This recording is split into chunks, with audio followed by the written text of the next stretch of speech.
Welcome, and thank you for taking the time to watch this demonstration on meaningful use, how to achieve the core and menu measures. This video demonstration will cover menu measure number 8, Transition of Care Summary. Let's get started. First, let's open up the PDF from the MTBC website for the Transition of Care Summary. This is the eligible professional menu set measure number 8 out of 10. The eligible provider who transitions their patient to another setting of care or another provider of care or refers their patient to another provider of care should provide summary care record for each transition of care or referral. The measure here calls for you to provide this information for more than 50% of the transitions or referrals. The exclusion would be for any eligible professional who does not transfer patients to another setting and does not refer patients to another provider during the 90-day reporting period.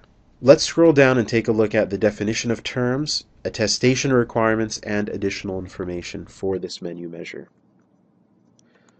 A transition of care is the movement of a patient from one setting to another, whether it's a hospital or ambulatory care practice, or a long-term care, home health, or rehab facility.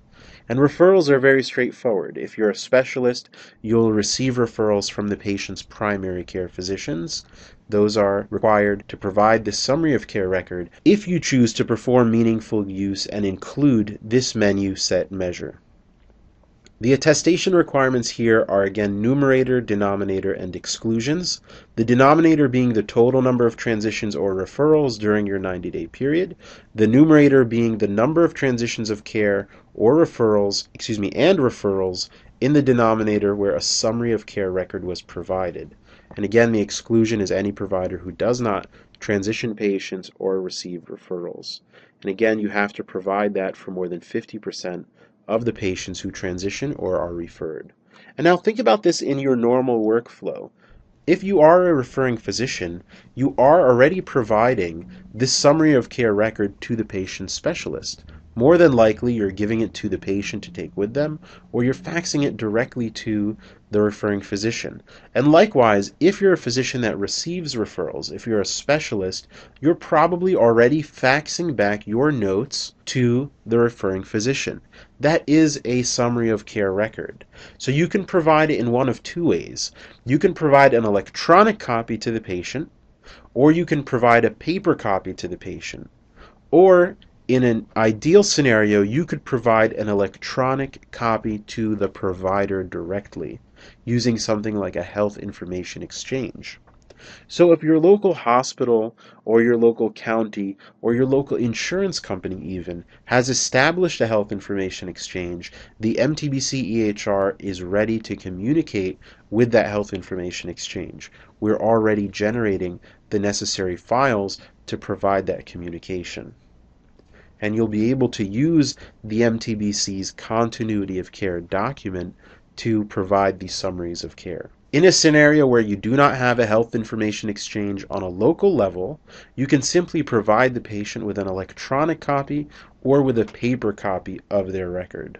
Let's go ahead and take a look at how this is provided through the MTBC EHR. If we have the record open for a selected patient, we can provide the patient with a continuity of care document. The continuity of care document is delivered in an electronic manner and also contains a human readable format that includes all of the patient's clinical information. Clicking on the continuity of care document link from the patient demographics will show us the most recent continuity of care document that has been generated for that patient. Here we can see a continuity of care document that's been generated for this patient. If we scroll down on this record, we can see that it contains all of the patient's insurance providers, allergies, problem lists, medication lists, vital sign information, diagnostic test results, immunizations, procedures, encounters, and advanced directives. This document can be printed and provided to the patient by hand from your office. Likewise, you can also provide the patient an electronic copy of this record. This document will be saved on your EHR server, and it can be accessed through your local network and be placed on a CD for that patient. A clinical summary can also be provided directly from the clinical portion of the EHR.